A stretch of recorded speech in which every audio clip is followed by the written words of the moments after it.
Imagine a ball being shot from a cannon as is shown in this picture. We would of course expect that ball to eventually fall to the earth. Gravity would pull it down as it was flying forward, as we learned earlier in the year. If we increase the muzzle velocity, meaning the speed that the ball was fired with, we would expect it to travel a farther distance. Nothing new here. Let's though imagine this happening on top of a mountain on the earth, something very high. This gives the ball a greater distance in order to fall. We'd also shoot it with a much more powerful cannon. All right, so it's really flying as it comes out of that cannon. It's still, though, going to hit the surface of the earth. Okay, this is this is like a missile being shot or something like that. It's still going to hit the surface of the earth. If we increase the muzzle velocity, it still is going to hit the surface of the earth. But notice what's happening here is that when we take into account the earth's curvature, it does take a little bit longer for it to eventually hit the earth's surface. And of course, this is exaggerated in this diagram. But maybe you can imagine a speed that the ball could be fired with, where the curvature of the path, of the projectile path, matches the curvature of the earth. And so the ball just keeps on going. It never quite hits the earth. It just curves at just the right rate. This is theoretically possible, although unlikely near the Earth's surface due to a lot of other issues. The speed that we would need to shoot that ball with turns out to be about 7,200 meters per second, or 15,000 miles per hour. But it is possible, and this really is the idea of orbit, that when you have an object that has a tangential speed to start with, and then you take into account the effects of gravity, you can create a circular path for the object. In order to understand that, let's take a closer look at the gravitational force. Scientists use these sorts of thought experiments all the time. Before they can actually take the measurements that they need in order to prove something, they imagine what's going to happen based on what they have learned already. So Newton is theoretically been said to notice a connection between how objects fall near the earth, like an apple falling from a tree, and how the moon orbited the earth. He thought about this as the moon continuously falling in its path around the earth, which produced the circular orbit. Now, he wasn't the first to do this. Many other scientists thought of similar ideas or early ideas that pushed things along. And then afterwards, after he sort of put this idea together, more people went further with it. And it's important to keep that in mind, that science is a progression of ideas. And so early scientists would have been thinking about the fact that it's actually an attraction between objects that we're talking about with gravitational forces. That there has to be two objects that are pulling towards each other. That planets have a gravitational pull to them, not just the Earth, but other planets in our solar system. They would have taken a huge amount of data that would have led into the formula that we're going to be using today. And this data would have been just based on simple telescopes, or maybe even just looking carefully at the sky over years and years.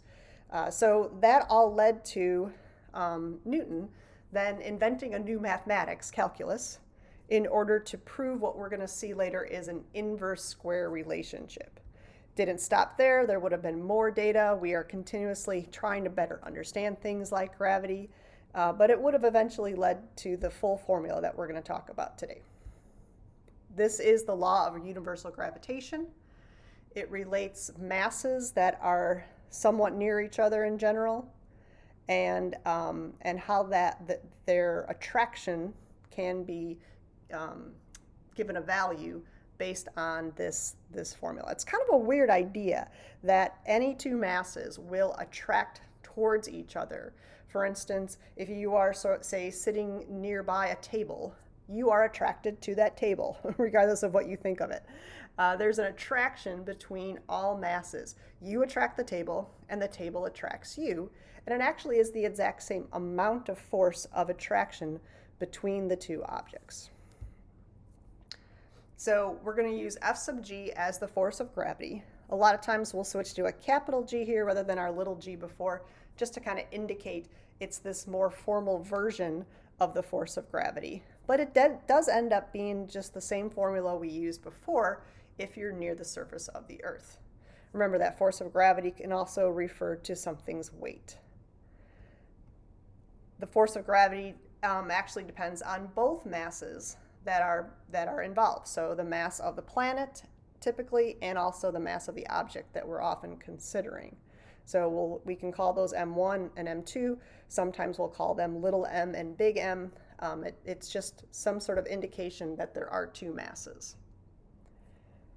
The other quantity that's really important when calculating this force is the distance between the objects. And this is measured from the center of one object to the center of the other object. So when we work with this sort of formula, the surface, say, of the Earth is not what's important. It's looking into the Earth at where the core is at the very center. And then there's a constant that relates all of these things based on our standard units. And this is a value that we will look at in a later video when we look at some calculations. But there is this number that is used in every single calculation that uses this formula. So let's take a closer look though. What is it that's affecting this force? So first of all, again, if you have these two objects, they are going to be attracted towards each other, but due to Newton's third law, they come equal and opposite of each other. That's really Newton's third law. You've probably heard of that before. It's often called the action-reaction law. For every action, there's an equal and opposite reaction. What that really means is that if there is a force on something, then that object also exerts a force back on a second object. They always come in pairs, and the forces always have equal amounts to them. If we increase the force in this situation, increase the mass in this situation, we actually also increase the force. So if my blue object becomes larger, and it is now, or I'm looking at a situation where it is a larger mass, then there's going to be a greater force of attraction between the red and the now green object. It's not just that the red object feels a bigger force, it's also that the green object feels a bigger force. It's a mutual attraction between these. So the value of the force is the same for a particular situation. More specifically, if the mass of one of the objects is doubled, then that is going to have a very specific mathematical change to the overall force. And you might guess what that is looking at the formula here, that if you double one of these masses, the other side of the equation would also have to double in order to keep things at the same level of balance. And so if one mass is doubled, the force of the interaction is also doubled. This is evidence of a direct relationship when you have this kind of simple ratio. If instead we look at distance between objects, imagine that we've taken our blue object and moved it further away. In this case, the attraction is going to weaken. The force is going to be decreased between these two objects. It's still going to be an equal amount of force. It's just that each object will feel a smaller one than they did in the original situation. The formula shows this as well because the distance is in the bottom of the fraction. And so as R increases, as you pull them apart, the overall fraction would decrease. You'd be dividing by a bigger number.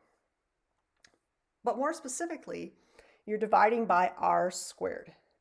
And so if you double the distance between two objects, the force doesn't just cut in half, it actually cuts to 1/4 of its original value. This is a really important relationship that comes up often in physics. It is called an inverse square relationship. So let's take a look at another important application of the force of gravity. We've talked about this before, how we had this value little g called the gravitational field strength that was 9.8 newtons per kilogram. We showed that within a lab that we did. But we also talked about how little g changes at different locations in the universe. Now, notice that this is a little g, not a capital G.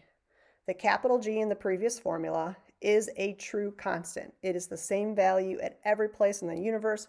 Scientists have never found a different value for it. Little g is a value associated with a particular location, a certain arrangement of masses. So we talked before how it's a ratio between the gravitational force and the mass. And now we know that the gravitational force can be found using this formula. I'm going to switch, instead of using M1 and M2, I'm going to use a little m for the object and a capital M for the planet, because the masses of planets are so enormous compared to the objects that there really are some special situations that come from that.